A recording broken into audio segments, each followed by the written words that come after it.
em parceria com a Agência de Divulgação Científica, um oferecimento do Instituto de Biociências de Botucatu. Começa agora o Por Acaso, onde cada caso é um caso. Apresentado pela Gabriela Larissa, ou derramada pros íntimos.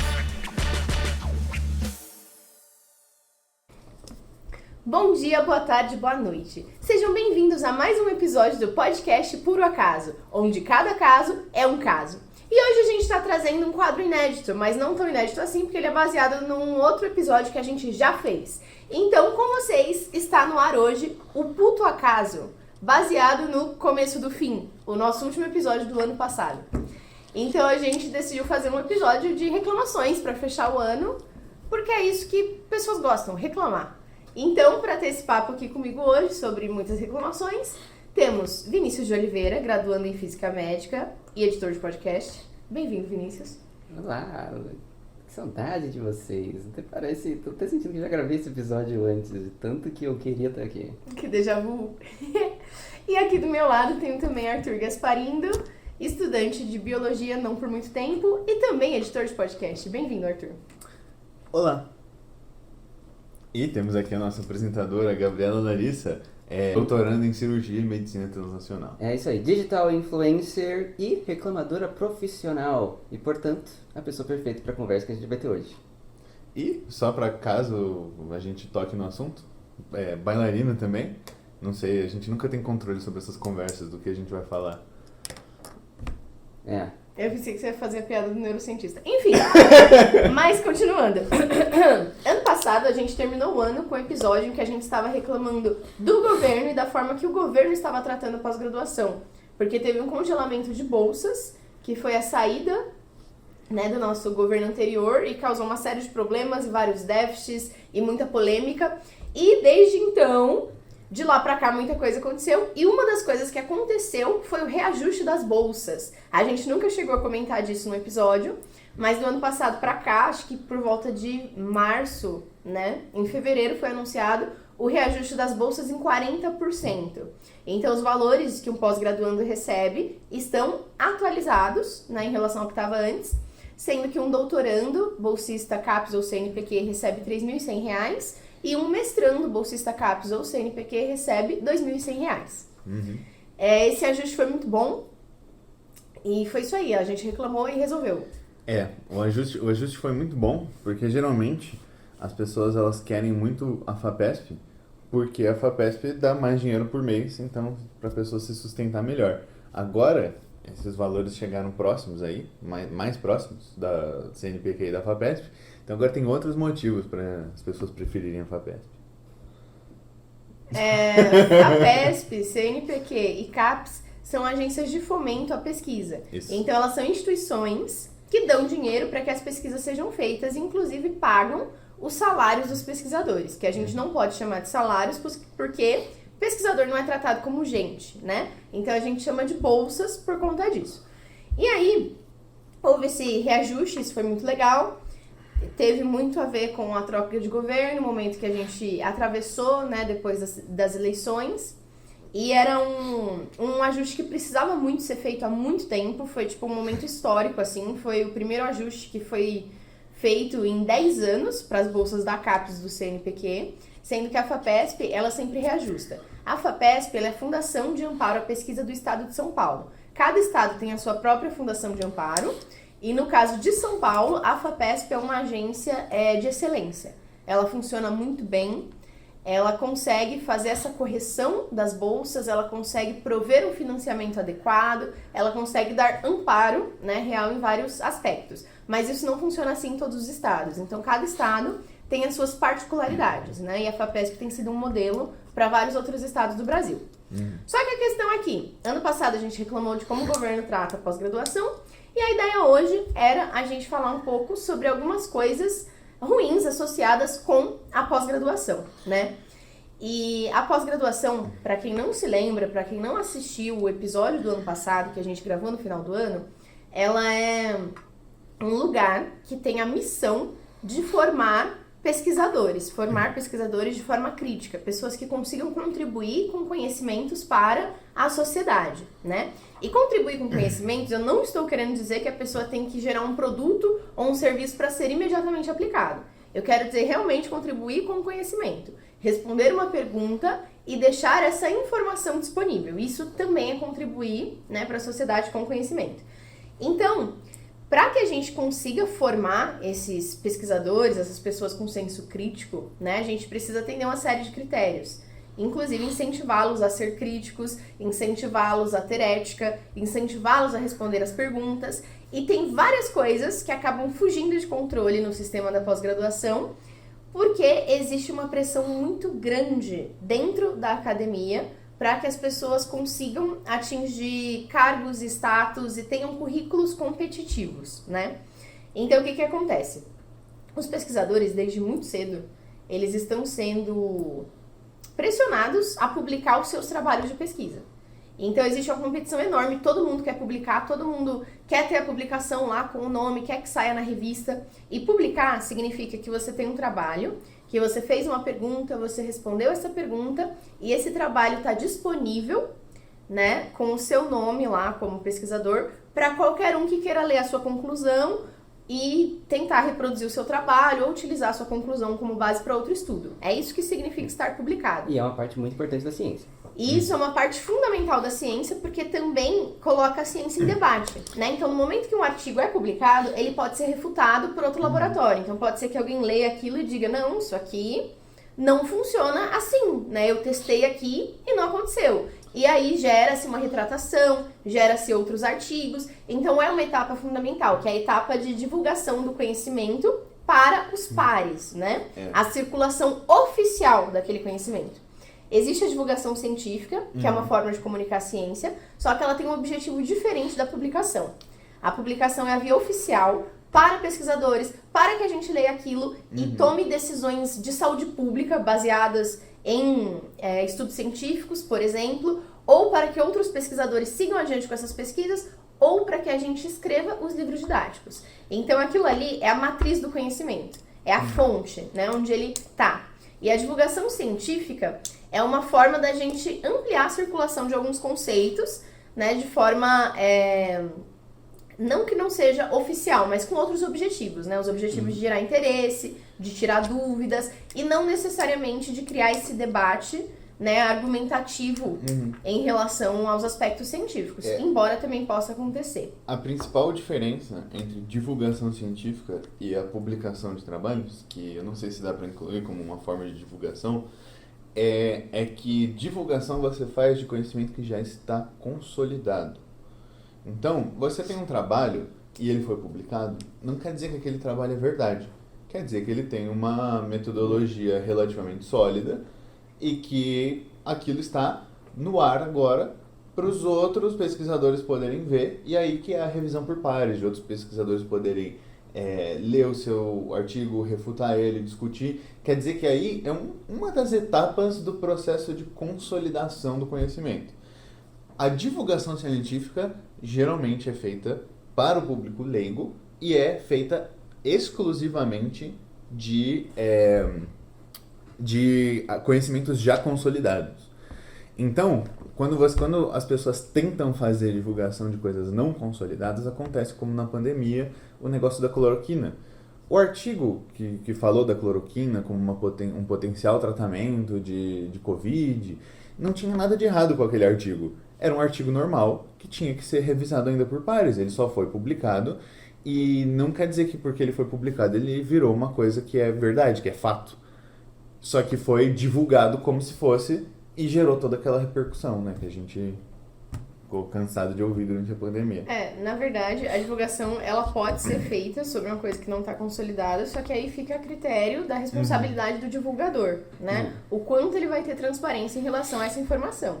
Porque também é possível fazer divulgação científica na medida em que você fala qual é a sua pergunta de pesquisa, o que te levou a pesquisar um assunto. Se você não chegar colocando a sua conclusão como, nossa, com certeza isso aqui acontece porque eu tô vendo no meu trabalho, existe uma responsabilidade por trás, mas é uma coisa que é possível ser feita, né? Mostrar como é que é feito a questão do pensamento para se chegar numa pesquisa. Isso é uma etapa sim, importante. mas aí você não está divulgando ciência como conhecimento, você está divulgando ciência como método. Sim. E aí é um jeito de aproximar as pessoas do método. Isso ok.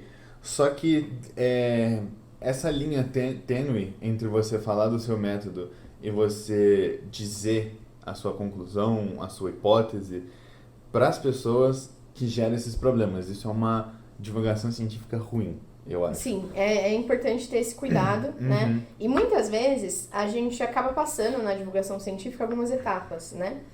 Porque a gente quer fazer divulgação científica de tudo que tá saindo novo, então a gente quer chegar e falar, nossa, esse negócio aqui, ele tá ajudando a curar o câncer. Só que a gente pula a etapa de alfabetização. Então, muitas vezes as pessoas não sabem o que é câncer, o que isso significa, por que não tem a cura. Aí vem até aquelas teorias de conspiração, às vezes, que as pessoas falam que a cura do câncer existe e que a indústria farmacêutica está escondendo. Por quê? Porque as pessoas não sabem como é que isso funciona. O que são os mecanismos ali por trás e o quão complexo isso pode ser, por exemplo, né? E como funciona o desenvolvimento disso, que já vi muita gente falando, nossa, acharam a cura do câncer, que é um negócio que realmente resolve todo o câncer que jogaram ali num pote. E aí não necessariamente se aplica a humanos. Então, novamente, é uma coisa que não foi tão consolidada. É um passo para chegar em algum lugar. Sim. Mas, enfim, a publicação é isso. É a disponibilização oficial de uma pesquisa que está concluída. E antes da publicação acontecer, ela é revisada por pares. Pares são pessoas que têm o mesmo nível de expertise, alguém que tem capacidade de criticar aquele trabalho tanto quanto a pessoa que elaborou ele, né? Alguém do mesmo nível acadêmico daquilo que está sendo publicado. Na verdade, alguém de um nível acadêmico acima, né? A pessoa necessariamente precisa já ter concluído outros estágios para ela revisar um artigo. E aí esse artigo ele é revisado, então vão sentar lá alguns revisores, que vai variar o número, em alguns casos, de algumas revistas, né? Mas muitas vezes, 2 pesquisadores, eles vão sentar, vão ler e vão criticar lá tudo que precisa ser criticado e vão pedir ajustes, ou eles vão aceitar para publicar. Ou eles vão dizer que não enquadra e que não faz sentido nenhum. Então são 3 vias, a via do aceite, a via da recusa e a via da correção. E aí eles vão fazer isso e depois disso ele vai ser publicado. Só que mesmo depois que isso acontece, ele passou por poucas mãos. Né? Ele passa depois pelo editor-chefe da revista, algumas pessoas dentro daquela revista associados, só que ainda assim são poucas mãos, né? E se eu falasse de um artigo que passou, sei lá, 2 mãos é pouco, mas 5 mãos também é pouco, e 10 mãos continua sendo pouco, especialmente se a gente partir de um grupo homogêneo, né? Que são pessoas que trabalham numa mesma revista, com o mesmo tipo de assunto, que têm feito o mesmo trabalho por anos. E muitas vezes essa peneira ela pode falhar, ela pode deixar passar coisas que não precisavam passar, que não poderiam passar. Isso pode acontecer por vários fatores. Essa questão de se acostumar com aquela visão, de não prestar atenção nesse detalhe. Às vezes, erro humano, então simplesmente passou batido, na hora outra coisa chamou a atenção e aí a atenção não foi para um lugar que devia ir. Ou às vezes a pressa, porque os pesquisadores que fazem essas revisões, eles também são pessoas extremamente atarefadas. Isso é uma coisa que compromete a ciência. Então essa pressão para que tudo seja feito, para que tudo seja entregue, para que tudo seja apressado, ela prejudica a ciência, né, em essência. Porque muitas vezes essa pressa faz com que passe alguma coisa que não devia. E aí o artigo vai lá e ele está publicado, e até aí tudo bem. Porque ele ainda pode ser refutado. Porque quando ele está publicado, outros pesquisadores irão ler. Outros pesquisadores poderão discordar, outros pesquisadores poderão criticar. Exceto que ninguém faz isso. Depois que o artigo é publicado, as pessoas acham que ele é verdade e pronto, e acabou. Então, é cada vez mais difícil, né, a gente ver retratações acontecendo, especialmente de artigos menores, né? Tem muito artigo que vai ao ar, que, né, não passou corretamente por essas peneiras, por esses filtros, e que as pessoas não estão dispostas a refutar. Porque, tipo, nossa, se essa revista aqui falou que esse artigo tá bom, se eles aceitarem, eles acham que é bom, quem sou eu para discordar? E a coisa que eu mais gosto na ciência é que isso é uma premissa totalmente... uma ideia que não faz sentido nenhum. Quem sou eu para discordar? Você é um indivíduo com uma visão própria que está enxergando uma coisa. É isso que você é. Você pode discordar, né? Você pode desconfiar. Inclusive, muitas vezes, pessoas de fora de um assunto ou de outros laboratórios consegue enxergar melhor o que tem de errado ali, porque não está dentro, né, daquele contexto que aquilo se normalizou, por exemplo. Sim. E esse é um dos problemas que acontece, especialmente com revistas que têm alto fator de impacto. Então tem lá as revistas científicas, vão pegar os artigos, vão publicar, e essas revistas elas são avaliadas de acordo com alguns critérios, né? E um desses critérios é o fator de impacto, que é a quantidade de citações que a revista recebe em relação ao número de artigos que ela publica.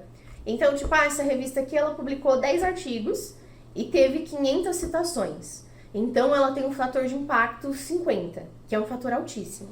Significa que tem muita citação acontecendo. A citação, que eu tô falando que tá acontecendo, é quando um pesquisador vê o trabalho de outro e ele cita no próprio trabalho dele. Ele vai lá falar uma informação e ele tá citando como fonte outro pesquisador. É isso que é a citação. E a citação vem de coisa, todo tipo de coisa. Inclusive a Derra tava fazendo lá um negócio sobre cérebro de rato. Ela precisa falar, gente, existe uma coisa dentro do cérebro do rato que se chama hipocampo. E você precisou de uma referência para isso. Sim. Então são desde coisas pequenas até coisas grandes, desde o método que ela usou para avaliar como que aquilo se muda. Então, realmente cita-se tudo, não tira-se nada da sua imaginação da ciência. Não sei se necessariamente grandes e pequenas, mas de coisas consolidadas Isso. a coisas mais especulativas. Isso. Então, por exemplo, nossa, existe o hipocampo dentro do cérebro do rato? Isso é extremamente um conhecimento basal, que a primeira pessoa que foi lá e abriu a cabeça do rato chegou e falou, beleza, isso daqui é isso daqui. Então é tipo, mas sim, calma, eu estou super simplificando de propósito.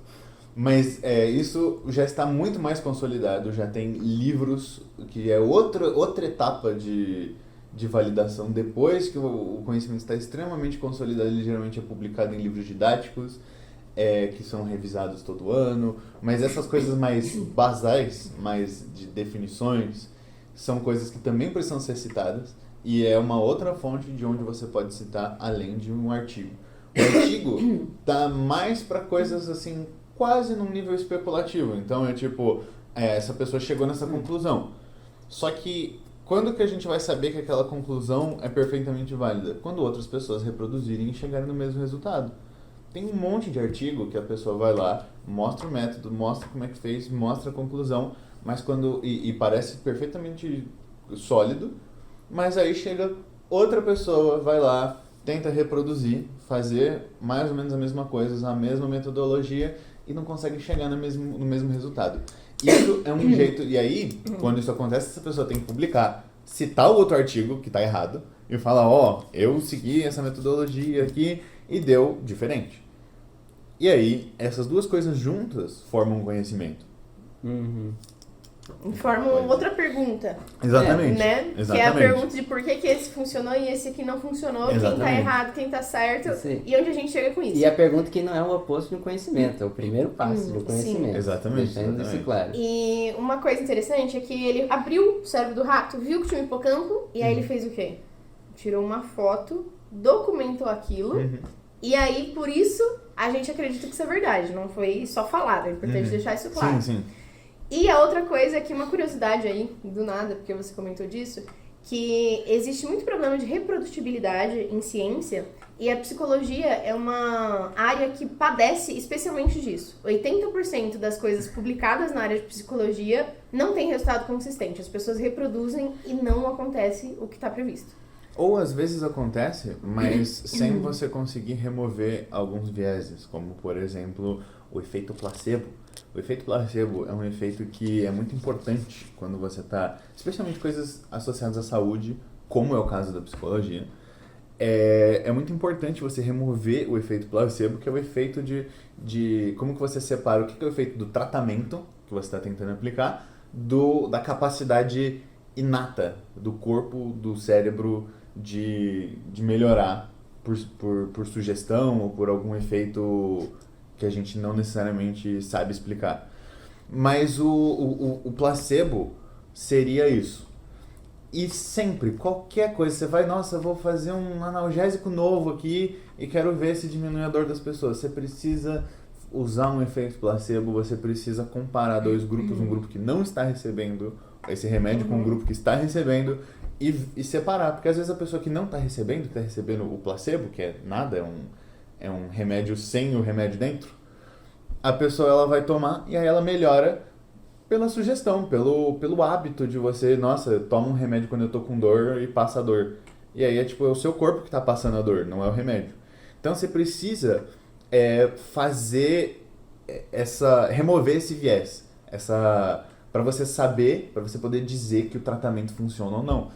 E não existe delineado dentro da psicologia, da psicoterapia no caso, porque psicologia é uma área do conhecimento maior, dentro da psicoterapia não existe um delineamento de placebo. Não existe você não, o que é quando você vai lá na psicoterapia? Você vai conversar com o seu terapeuta. Você foi lá e você conversou com ele. Como que faz isso? Como que faz um placebo disso? Você pega e coloca uma pessoa para conversar com uma pessoa formada e uma pessoa não formada?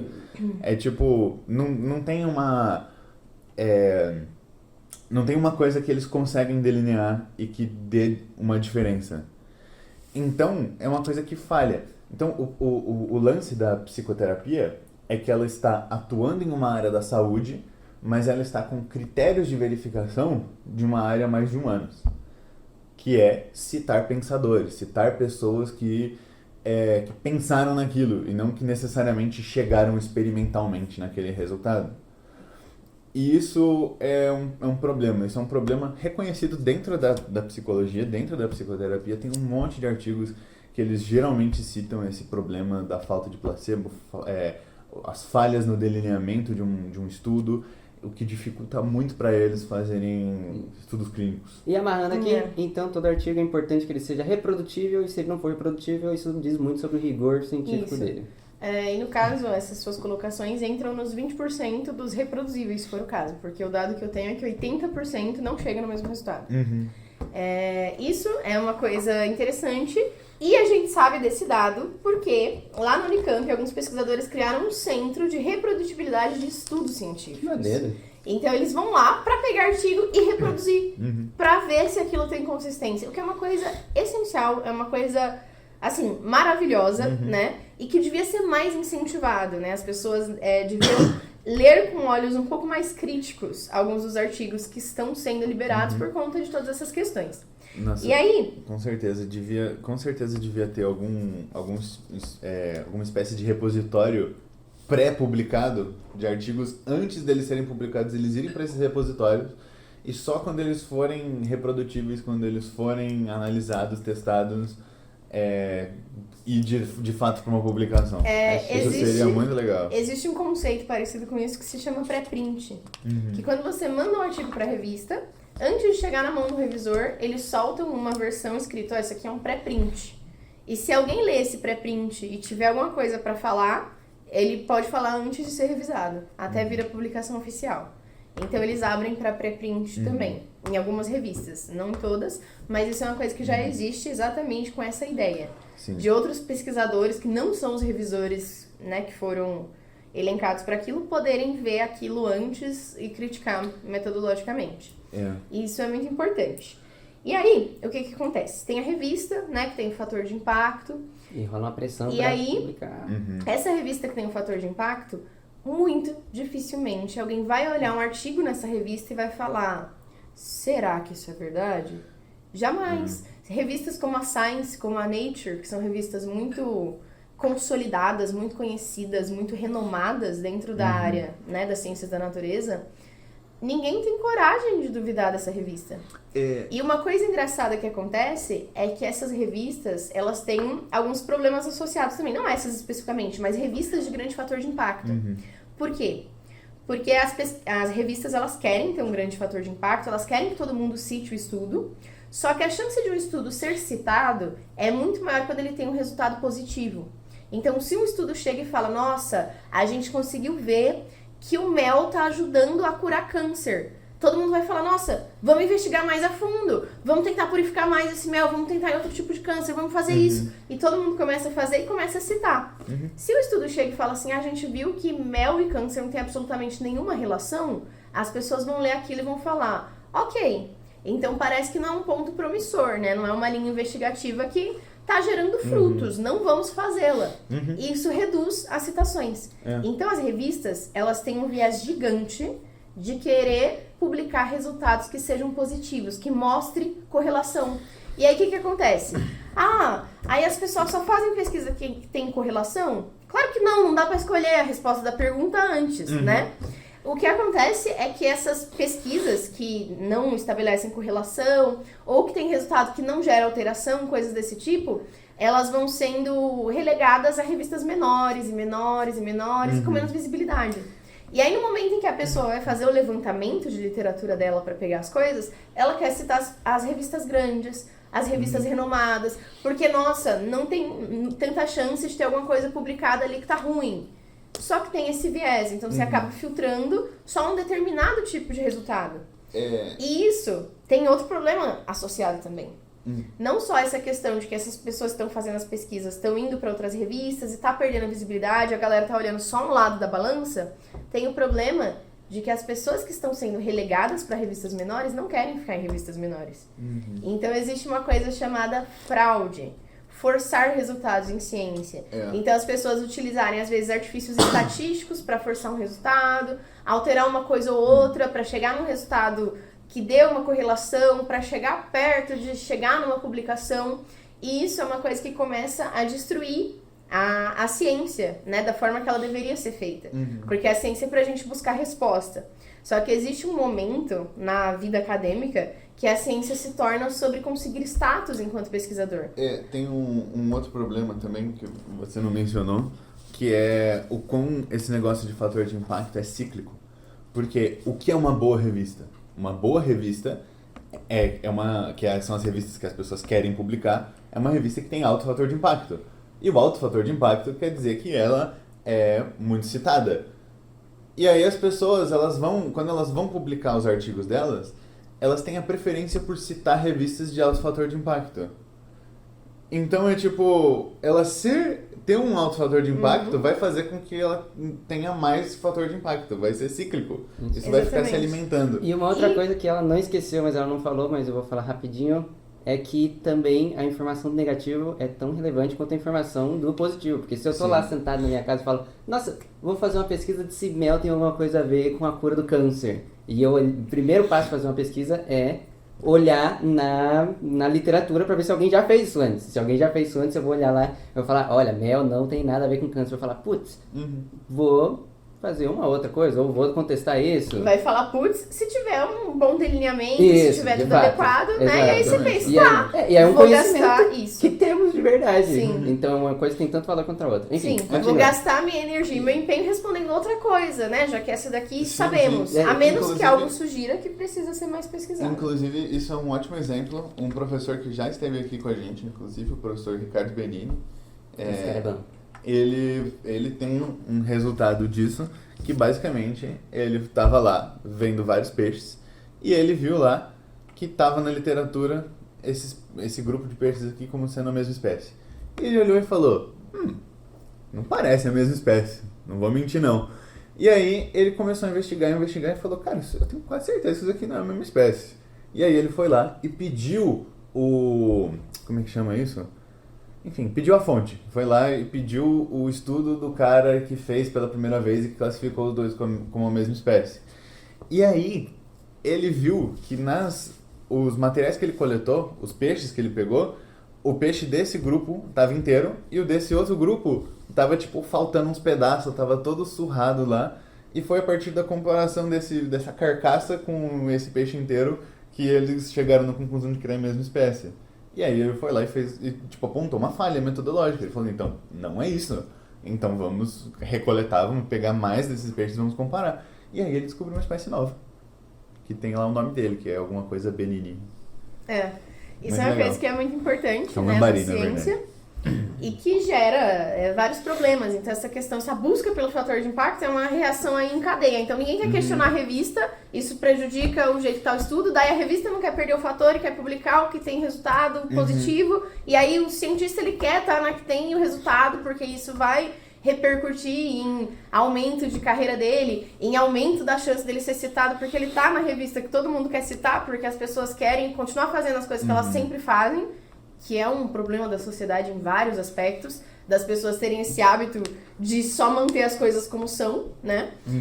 E aí gera toda essa questão, todo esse problema e tudo mais. E tudo isso vai aos poucos martirizando a ciência que deveria estar ali servindo à sociedade como um instrumento de busca de conhecimento.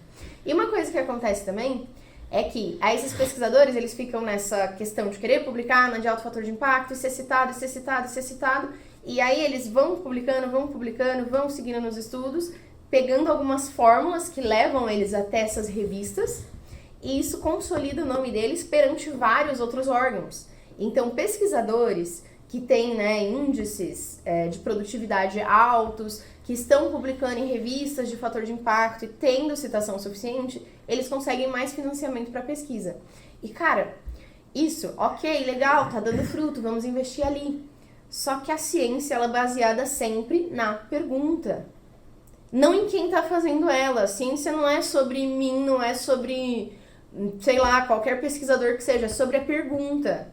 E aí, no momento em que as questões associadas com esse pesquisador, elas são tão relevantes assim, isso faz com que ele tenha um financiamento, comprometendo o financiamento de outros pesquisadores, que às vezes estão começando agora, ou que esbarraram nesse problema de não ter correlação positiva, ou que esbarraram no problema de não ter recurso para fazer uma pesquisa melhor, e isso faz com que eles continuem sem recurso, porque daí eles não conseguem publicar essa pesquisa em nenhum lugar e aumentar o status acadêmico deles para conseguir recurso, e isso fica aquele ciclo, né? É um ciclo de despurificação da ciência. E um outro lance também, que esse ciclo, ele incentiva esse grande pesquisador renomado fazer algumas coisas aí, encontrar os buracos no jogo para, por exemplo, conseguir mais publicações, fazer uma pesquisa só e transformar ela em várias publicações, que é fazer ciência pior, porque resolve-se menos a pergunta, você divide ela em várias perguntas irrelevantes, e aí você consegue várias publicações sobre isso,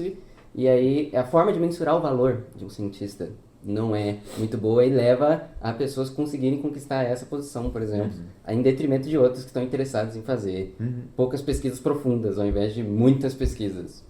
Sim, e outra coisa também é que aí esse pesquisador, ele vai lá e conseguiu esse status, independente de como tá esse jogo ou não, né? Pode ser que ele tenha conseguido esse status por uma via muito digna, muito ética, né? Sem toda essa coisa, e realmente foi, rolou e aconteceu. É possível. Não importa, vamos imaginar lá, o pesquisador, ele está lá com um índice H alto, que significa que ele tem um determinado tanto de artigos produzidos, com um determinado tanto de citações de forma equilibrada, mostrando que o trabalho dele é relevante. E aí, o jeito de ver ele. E aí, esse pesquisador tá lá. E aí, ele vai orientar outros pesquisadores. E, casualmente, vai chegar um orientado para ele. E esse orientado, ele tá com o resto do futuro acadêmico dele garantido porque ele caiu na mão desse orientador.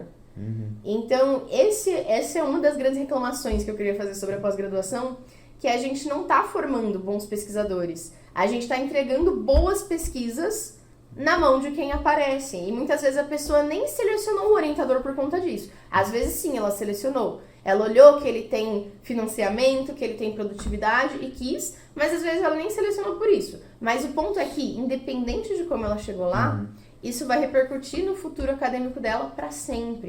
Porque existe ali um laboratório estabelecido, com uma produção estabelecida, uma frequência estabelecida, uma cobrança de prazos, umas revistas em mente. E aí, pronto, esse aluno ele vai conseguir as bolsas que ele quer, vai conseguir aquela FAPESP que a gente comentou no começo, vai conseguir fazer intercâmbio, vai conseguir isso, vai conseguir aquilo, e aí vai começar a surgir aquelas coisas que aparecem em laboratórios de botar o nome de todo mundo na publicação. Nem todo mundo trabalha no artigo, todo mundo está na publicação, e aí vai subindo os alunos.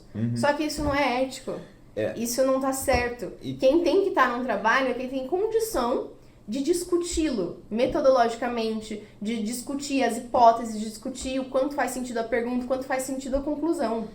Não era para ser assim, não era para ser vai colocando para dar a publicação porque isso aí vai fazer eles conseguirem dinheiro. Então tudo nesse sistema tem uma dose ali de comprometimento, né? E eu acho que assim, muitas vezes esse problema dos pesquisadores ruins ganhando essas oportunidades, às vezes isso nem acontece por causa de uma má índole dele. Às vezes eles se veem obrigados, às vezes eles não pensam tipo, nossa, vou com esse orientador aqui porque esse cara é foda, esse cara vai melhorar minha carreira. Porque isso pode ser uma coisa justificada, tipo, ele é um pesquisador ruim, mas ele vai com esse orientador bom, ele pode aprender a melhorar ali. Só que o lance é que às vezes as pessoas são forçadas, porque a gente está numa situação em que o pesquisador não recebe salário, o pesquisador recebe bolsa. E aí você consegue mais uma bolsa, você consegue melhor as bolsas maiores, a bolsa da FAPESP, por exemplo, né, aqui no estado de São Paulo, se você tiver um orientador com um bom currículo. E aí você vai para esse... Um bom currículo nesse sistema de métrica, porque a gente não quer dizer que é para ir com pesquisadores ruins, a gente está dizendo que o pesquisador não é medido da forma que ele está sendo medido. Exatamente. E aí o orientado vai lá atrás do orientador, porque, tipo, às vezes é tipo, nossa, eu vou lá só por dinheiro, mas é por dinheiro que a pessoa precisa para viver. E aí é tipo, nossa, eu poderia ir com aquele pesquisador que tem uma pergunta muito mais legal e uma área muito mais legal, mas, pô, ele não recebe dinheiro. E eu preciso de dinheiro para viver, infelizmente. Então, às vezes é isso. E isso é um problema desse sistema também. Que as pessoas, elas recebem menos salário, dependendo da linha de pesquisa que ela tá, do laboratório que ela tá, do pesquisador que ela tá, por causa desse critério completamente arbitrário. Sim. E falando nisso, aproveitando que a gente entrou nesse tema, eu descobri recentemente de que não é consenso, tem um debate dentro da academia brasileira se o pesquisador deveria ou não ser reconhecido como um trabalho. E não é um debate entre as pessoas que se beneficiam de não ser um trabalho, é tipo, entre pesquisadores. Porque existem pontos se você positivos. Faz o que você ama, você não trabalha. Não. Não é isso. É porque existem pontos positivos da vida de bolsista. Tipo, tem o lance de tipo, beleza, você talvez não consiga se aposentar pelas vias normais. Você não é reconhecido, você não tem o reconhecimento, mas, por exemplo, você faz seus próprios horários. Você tem mais flexibilidade, você pode ter um emprego e pesquisar. Calma, eu não estou defendendo isso, não concordo. Eu só estou trazendo esse argumento que eu descobri que existe. E eu acho muito esquisito as pessoas preferirem isso por conta de comodidades. Porque, tipo, beleza, nossa, agora que virou uma profissão de verdade, você vai ter que bater cartão e trabalhar sempre, mas você já deveria estar trabalhando sempre. É tipo, é sobre o reconhecimento, é sobre ser valorizado, é sobre não jogar fora, você ser tipo, essa sobre pessoa... direitos trabalhistas. Exatamente, direitos trabalhistas. E é tipo, eu achei maluco que tem gente que ativamente defende isso. Eu acho que não tem nada a ver isso, porque você transformar uma coisa num emprego de verdade não impede que tenha flexibilidade. Existem vários empregos de verdade que contam com flexibilidade. É só que é por uma demanda diferente. Então a gente tem uma demanda de produção e não uma demanda de tempo trabalhado. Não seria bater o cartão, seria provavelmente entrega de resultados, né? Sim. Mas, continuando, aí muitas vezes o que acontece? Qual é a missão da pós-graduação que eu falei? Produzir conhecimento, né? Respondendo perguntas.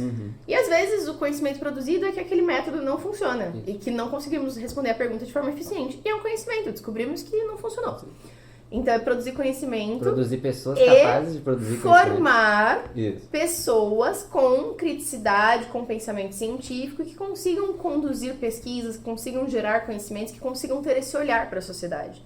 E no momento em que chega um aluno num laboratório e tem aquele pesquisador, a linha de pesquisa dele já está super consolidada. Ele faz isso há muito tempo, ele está pesquisando aquilo. Aí chega o cidadãozinho lá e fala, eu quero fazer uma pesquisa. E aí o professor fala, claro, aqui está a sua pergunta. E aí essa pessoa não participou de verdade do processo de construção do conhecimento, na medida em que ela não gerou uma pergunta, ela está ali para executar uma metodologia pronta. Isso é uma coisa que é muito diferente E eu acho que a gente devia medir muito mais isso, né? O quanto que os estudantes entendem o porquê que eles estão fazendo, como é que eles chegam nisso, do que o quanto eles estão publicando. Porque às vezes eles ganham a pesquisa pronta para ser feita, para ser executada, e no final publicam e estão subindo na carreira e eles não estão nem sabendo como é que isso está acontecendo. E não tem nem noção de que esse problema existe, porque não é um problema que atinge eles. Então, às vezes, falta parar para refletir, né? Como é que eu estou formando esse estudante do ponto de vista crítico? Como é que eu estou formando essa pessoa intelectualmente? E isso é uma questão, porque às vezes a pessoa entra no laboratório, ela não tem a pergunta de pesquisa dela, também pode acontecer, mas ela tá lá fazendo um monte de técnica. E aí o orientador fala, tipo, vai fazendo alguma coisa, vai dar algo. Isso não tem sentido, sabe? Não é vai fazendo. Ciência é uma coisa que se pensa. Não é pegar e sair fazendo, vai testando tudo aí que der, porque tem essas coisas aí e ver. Não funciona assim. Então, eu acho que é importante os estudantes participarem, né? Especialmente a nível de pós-graduação, iniciação científica nem tanto, porque existe a questão de que você tem que ter uma bagagem para contribuir com uma pergunta de pesquisa. Mas, para o caso da pós-graduação, eu acho que os estudantes têm que procurar desafios metodológicos para eles, né? E que eles podem participar ativamente da criação da pergunta de pesquisa, né? Às vezes pode ser que tenha uma pergunta ali que a pessoa fala, nossa, caramba, realmente, eu queria muito fazer isso. E aí cabe a ela participar ativamente, ver aquela metodologia, refinar aquela metodologia, discutir de outras formas, trazer outros olhares. Não estou dizendo necessariamente que não é para chegar e pegar uma pergunta que já tenha. Você pode fazer isso, só que a questão é como você vai fazer isso. E você entender plenamente essa pergunta. Sim, então uma questão é você pegar a pergunta lá feita, você ficar executando o método e chegou lá, porque é um passo a passo, então você seguiu e você chegou. Outra coisa é você trazer uma visão para aquilo, é você tentar se aprofundar, é você ver as outras tangentes ali que estão saindo, as outras coisas que estão sendo apontadas e pensar sobre aquilo, e juntar tudo isso no final. Então existe diferença nessas coisas, né? E isso é uma coisa que eu acho uma sacanagem, que a figura do orientador determina muito mais a carreira de um pós-graduando do que o desempenho dele como pós-graduando.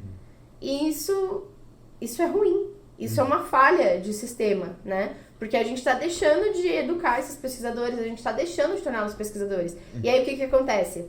A gente vê gente que está na pós-graduação, que está trabalhando ali com ciências da natureza, que entende como funciona o método científico e defende pseudociência. Então, no caso, não entende método científico, né? Removendo essa parte. É alguém que está fazendo, que está teoricamente aplicando o método científico e ela acredita em pseudociência. Então, ela não entendeu como funciona o método científico.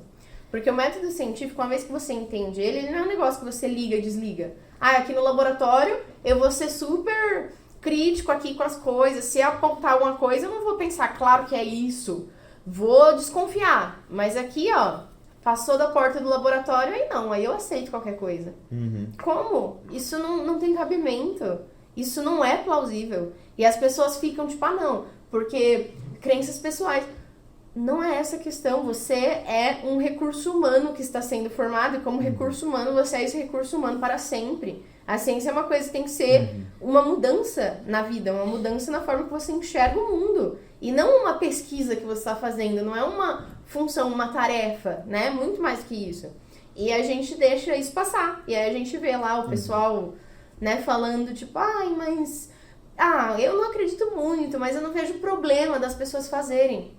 Sim, porque você não entendeu. É isso que quer dizer, as pessoas não entenderam. É sim um problema as pessoas fazerem, porque a gente está negando conhecimento, porque a gente está falhando em vários níveis de educação, porque a gente está falhando eticamente como seres humanos. E se alguém está na pós-graduação e não consegue entender como é um problema pseudociência se alastrarem na sociedade, a gente está falhando dentro da academia também. E isso é uma coisa assim... É a mesma coisa que tipo, tem um obstetra, e ele é um obstetra, só que ele acha que bebês são trazidos por cegonha. Isso faz algum sentido? Não faz. E tipo, você vai pensar, mas como assim ele acha que é trazido pela cegonha se ele literalmente tira o bebê de dentro da mulher? Pois é, essa é a pergunta que eu tô me fazendo. Como que essa pessoa tá ali fazendo a pesquisa e ela olha pra uma pseudociência e ela acredita?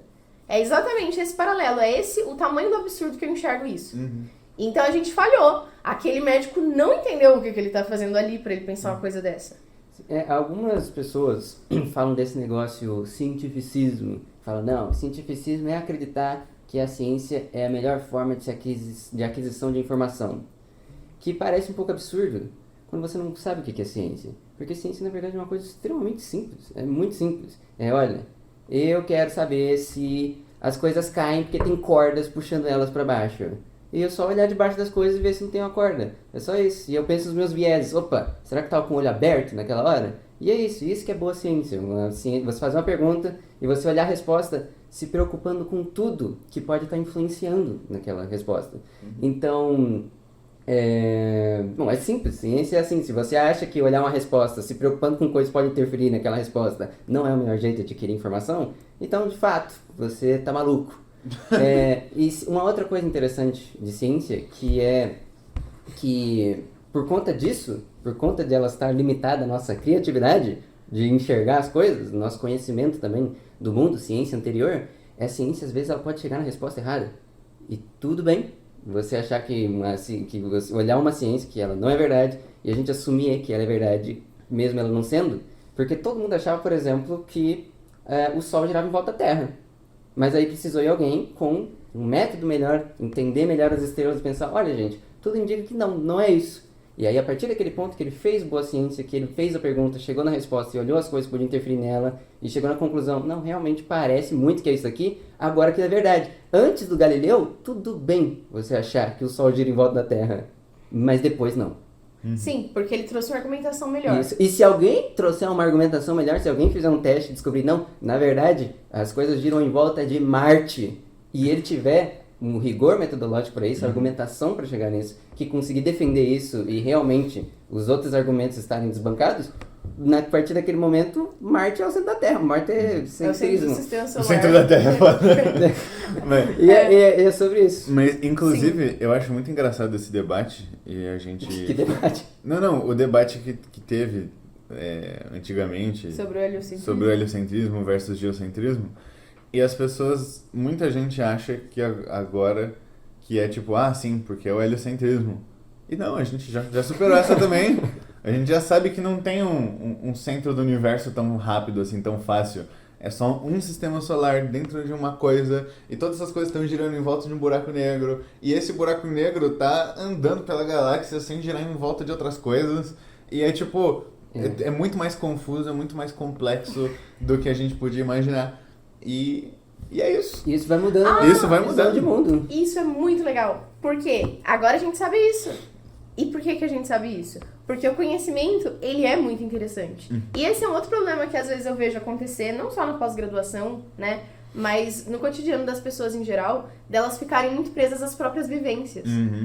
Então, às vezes, uma pessoa, ela quer entrar numa pós-graduação porque ela passou por uma situação que tinha a ver com aquela pergunta e aí ela quer entrar para pesquisar porque ela passou por aquilo. De verdade, metade da física médica quer fazer física médica porque alguém teve câncer na vida dele. Eu já conheci... Pode falar, desculpa. E assim, tudo bem, alguém que teve câncer na sua vida, mas será que você quer tomar uma decisão tão grande de vida por causa disso? Será que isso não te limita de alguma forma? Sim, uma coisa que eu já vi acontecer muito é um nutricionista que foi fazer nutrição porque foi obeso um dia e aí passou pelo nutricionista e conseguiu emagrecer. E vai ser uma pessoa que vai ser um profissional, que se importa com isso e tudo mais. Só que tem uma questão, né? A nossa vivência, a nossa experiência pessoal, muitas vezes é uma fonte de viés. Então, essa pessoa que passou de forma tão marcante por essa experiência, a ponto de querer trabalhar com isso, de tomar essa decisão, esse passo grande, até que ponto ela não vai estar enviesada? Até que ponto ela não vai ver uma coisa que vai dizer assim, existe um método melhor do que aquele pelo qual você passou, e ela não vai discordar daquilo. Ela não vai deixar de fazer o melhor tratamento porque na experiência dela não foi aquele que deu certo. Porque pra ela foi assim e aquilo marcou e foi como ela entendeu e foi como ela decidiu. Exatamente. Se você tá enviesado, se pra você uma pergunta tem uma resposta certa antes de você fazer a pergunta, tem algo errado com você. Você não deveria estar fazendo ciência. Você não deveria estar fazendo ciência, você não deveria estar fazendo isso desse jeito. Tem um exemplo que as pessoas... Eu adoro que as pessoas trazem lá falando de vilões de quadrinhos. Tipo, de como eles são são só cientistas que não receberam o financiamento deles. E é tipo, não, cara, não tem nada a ver, esses caras estão errados. Você pega, por exemplo, o Sr. Freeze do Batman. O cara, ele tá extremamente motivado porque ele tá tentando curar a doença da mulher dele. A mulher dele tinha uma doença mortal e ele tava tentando pesquisar, não conseguiu, congelou ela pra ganhar tempo. E é isso, ele tá tentando fazer de tudo pra encontrar a cura daquela doença. Só que, por exemplo, se ele encontrasse uma cura que conseguisse curar aquela doença, mas, nossa, a mulher dele tá no estágio avançado demais e ela não tem como curar, você acha que ele ia aceitar isso? Você acha que os resultados dele ele ia passar pros outros? Ele não tá nem aí, ele quer curar a mulher dele. Isso não é uma pergunta válida. Tipo, beleza, ele quer curar a mulher dele, ele vai fazer de tudo pra isso, mas ele não tá mais fazendo ciência.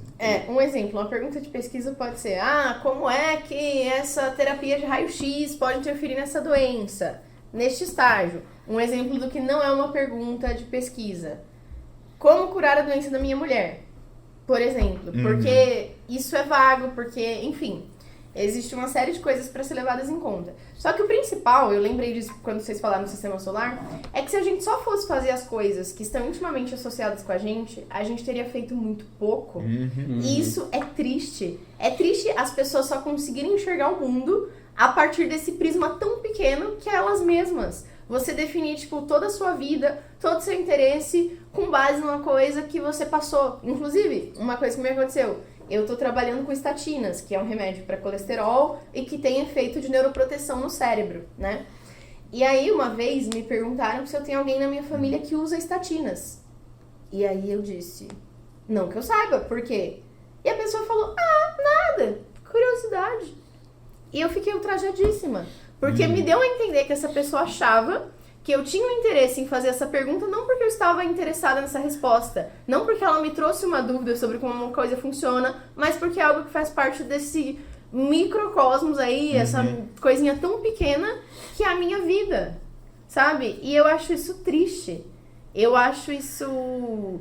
Assim, pode acontecer, pode ser que dê certo, só que é uma coisa que a gente precisa ver até que ponto tá dando certo, até que ponto não tá comprometendo os resultados de pesquisa, sabe? Até que ponto não tá se tornando outra coisa. Até que ponto discutir aquilo no laboratório não tá acionando a fragilidade daquela pessoa.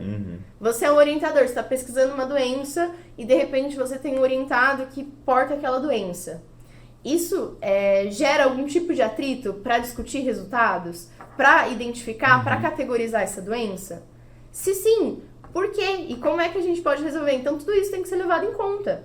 E eu acho genuinamente triste as pessoas pautarem as decisões com base nessas experiências ruins ou, sei lá, coisas que elas assistiram acontecendo.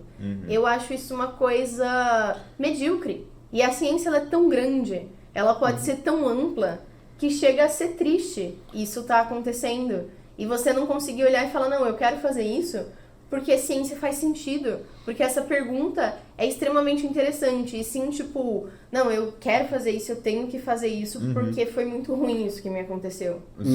Isso é triste. Sim, tipo, trauma não gera inspiração, trauma gera viés. Se você tem um trauma e você está pesquisando aquilo, você tem que estar pesquisando aquilo apesar do seu trauma, não por causa dele. E um momento, imaginação aqui, uma coisa que eu tava pensando.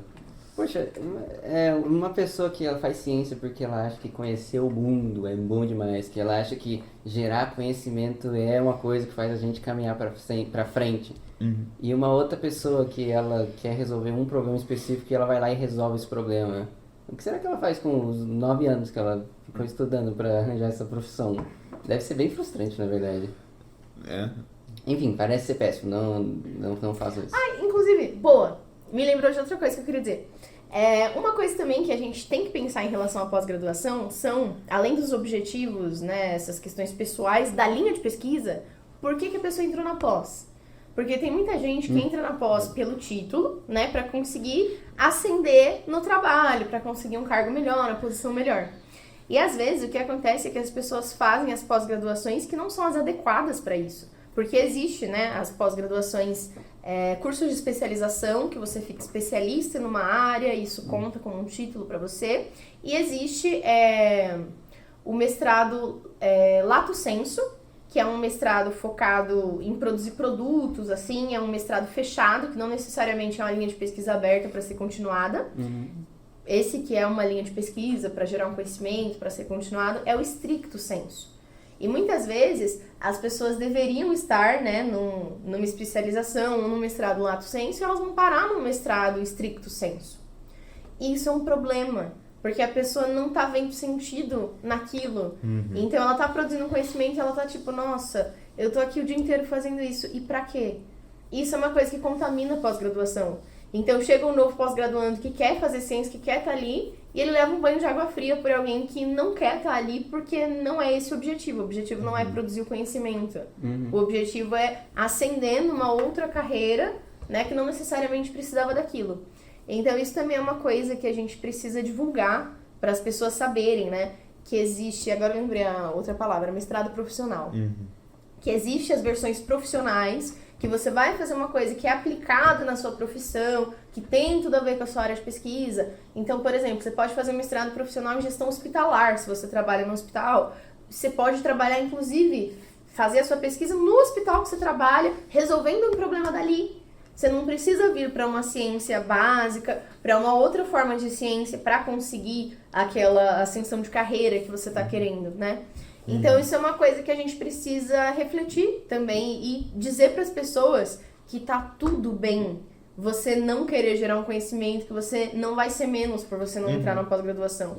É muito pior ela não querer gerar e ela entrar. E eu acho que um outro grande problema disso é a manutenção dessa grande figura de autoridade, que é a pessoa que tem mestrado e doutorado, que ele sim, manja muito de uma coisa, mas você ter doutorado só quer dizer que você estudou por vários anos uma mesma parada. E não necessariamente quer dizer que tudo que sair da sua boca é verdade.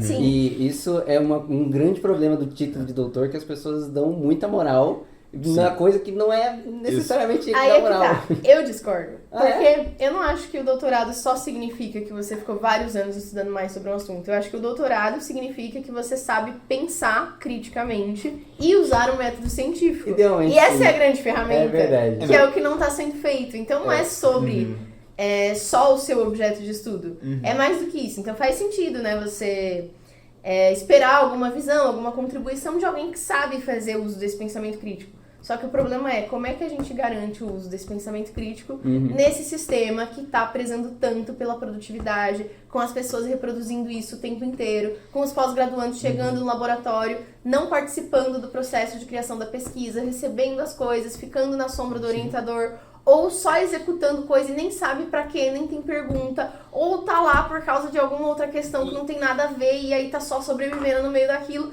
Enfim. E aí, essa questão de progressão de carreira é uma coisa que contamina muito tudo e que é uma coisa que a gente tem que combater. Só que, em vez de combater, o que acontece? Todo mundo quer entrar no samba. As pessoas não querem parar e falar, tipo, isso aqui tá além da minha ética, isso aqui não tá certo, isso aqui não devia ser valorizado. Ah, você tá dizendo que esse pesquisador aqui é bom por isso, mas como é que isso se sustenta? Como é que isso fica? Não, tá todo mundo só tentando alcançar. Porque é um sistema que não tem verba para todo mundo, infelizmente. A gente ainda tem a realidade de alunos de pós-graduação que ficam sem bolsa, de laboratórios que não têm financiamento, de coisas que ficam extremamente difíceis e burocráticas. E aí ninguém quer ser deixado para trás. Ninguém quer ser o cara que para refletir e fica sem a bolsa. Então tá todo mundo entrando nesse molejo. Isso é uma coisa que fica, porque as pessoas não conseguem viver de motivação e elas precisam de dinheiro para viver. Então existem várias esferas de erros que estão acontecendo, que são problemas que precisam ser apontados e que quanto mais gente souber e puder mudar essa realidade, mesmo que a passos pequenos, é muito importante. Então se você, né, tá fazendo a sua pesquisa e você tá vendo um artigo sólido numa revista de baixa citação, cita sem medo.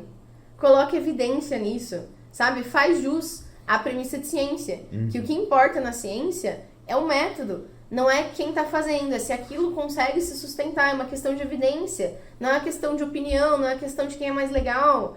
Faz isso valer. Qualquer um pode fazer ciência, porque a ciência é um método limpo, porque a ciência ela é feita para ser aplicada por todo mundo. Então a gente tem que fazer jus a isso.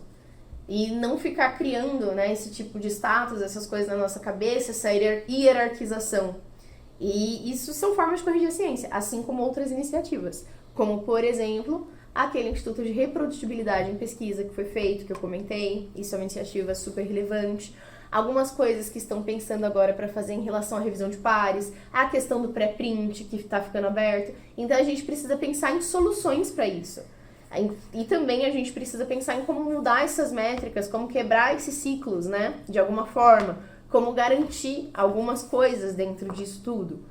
E a ideia é essa, só que é difícil fazer isso sendo que a gente está dentro desse sistema, sendo que a gente está sendo esmagado aí na roda do fator de impacto e na pressão para publicar, né? E aí acabam saindo estudos que não estão completos, estudos que não têm relevância, às vezes, também só porque tem que fazer. E aí a pós-graduação força isso pra caramba, porque para entrar numa pós, às vezes, eles exigem que você tenha uma publicação submetida, aí você submete um negócio que se não deu acabamento, porque a ciência não funciona com prazo, né? Às vezes as coisas dão errado, você precisa repetir, você precisa pensar leva tempo. Sabe? Dentro da pesquisa científica, pensar em um trabalho. Então, você precisa pegar aquilo, você vê ali o seu resultado, você tem que ler sobre aquilo, você tem que ver o que as outras pessoas chegaram, você tem que pensar, e mais do que tudo, você tem que discutir. E não é discutir, tipo, sentar e escrever a sua discussão, é discutir, sentar com seus colegas de laboratório, sentar com outros pesquisadores e falar, eu tô pensando isso aqui, isso faz sentido, você consegue acompanhar esse raciocínio, você viu alguma coisa diferente, você tem outro insight aqui dentro disso, e isso leva tempo. Não é do dia pra noite, você não dorme um dia pensando, nossa, eu tô com esses 2 resultados aqui contraditórios e você acorda com a resposta. No máximo, você vai acordar com uma ideia e aí você tem que investigar, você tem que colocar a prova, você tem que fazer valer esse processo. E é isso aí. E isso tudo é muito difícil. E, infelizmente, quem consegue fazer isso é uma coisa que é diferente, que acho que é a essência do que a gente tá falando aqui, que, número 1, a forma de avaliar pesquisadores é uma merda. E número 2, que pesquisadores e cientistas são coisas diferentes. Exatamente, isso foi uma coisa que a gente não comentou, né? Mas pesquisador é uma pessoa que está fazendo uma pesquisa. Então, qualquer pós-graduando é um pesquisador, né? Qualquer pesquisador é um pesquisador. Enfim, ser um pesquisador é fazer uma pesquisa. Ser um cientista é outra coisa. Ser um cientista é se apropriar do método científico como visão de mundo. Tipo que é uma coisa filosofia, muito diferente, né?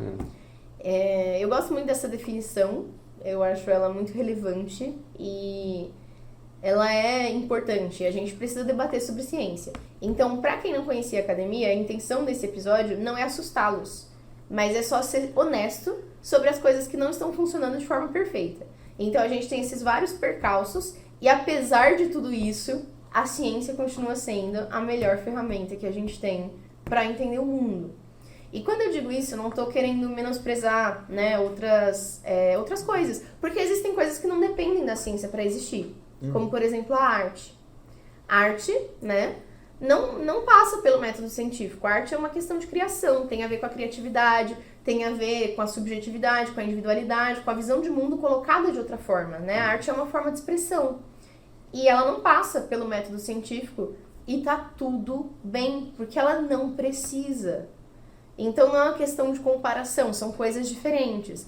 Então existem coisas que não vão passar pelo método científico, isso não é uma não validação delas. Entender o mundo é melhor que o método científico. Só que a gente pode fazer mais do que entender o mundo. A gente pode sentir as coisas, a gente pode experimentar, a gente pode viver também.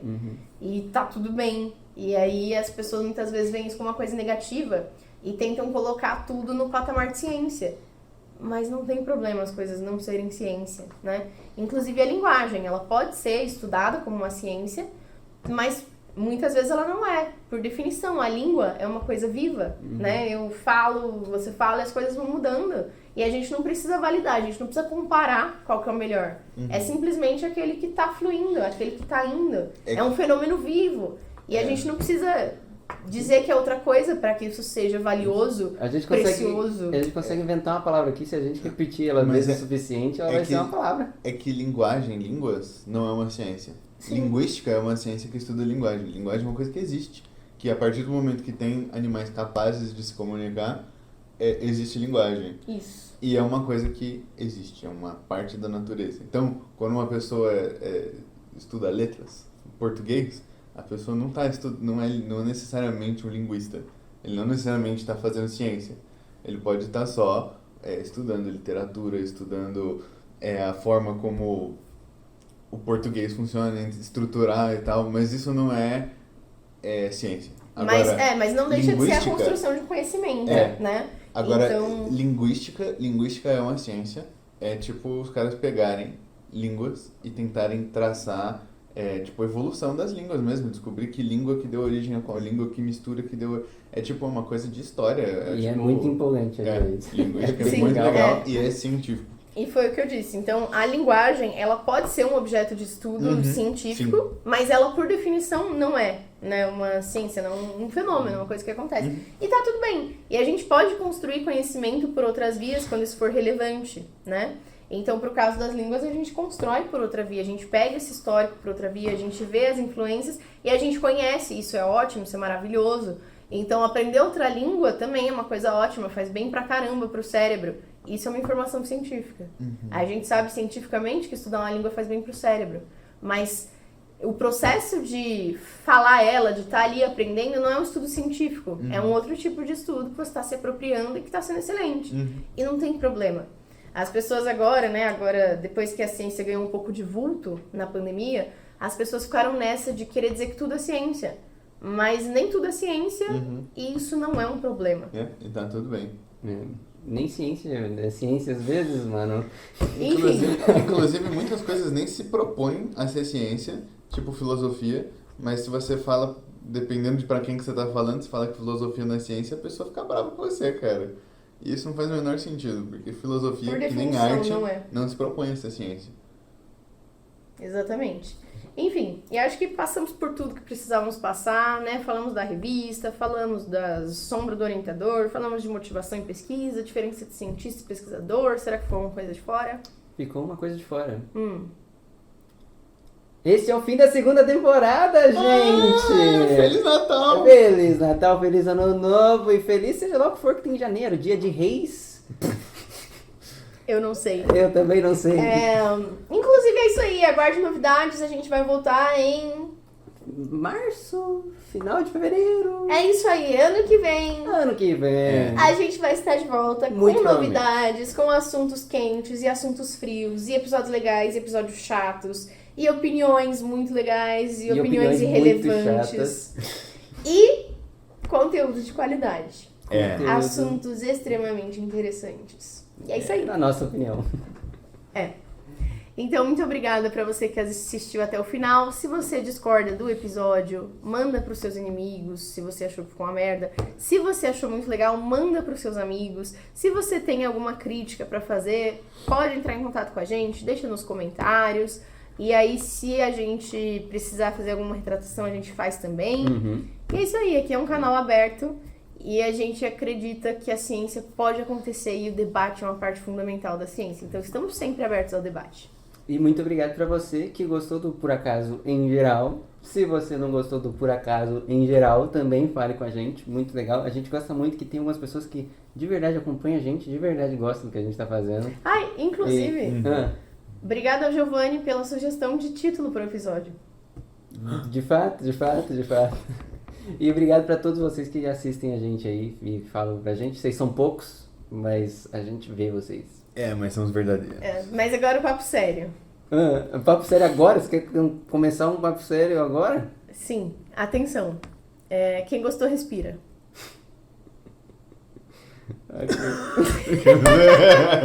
É pra diminuir a quantidade de haters. Gostaram, né? Brincadeira, gente, imagina. Brigadão a quem assistiu até o final e quem está nos acompanhando e fortalecendo esse trabalho aqui extremamente voluntário e trabalhoso que a gente está fazendo. E a gente foi super bem sucedido nesse ano. A gente realmente quase fez 2 episódios por mês. Foi por pouco. Bem sucedido, a gente quase fez o que a gente se propôs a fazer.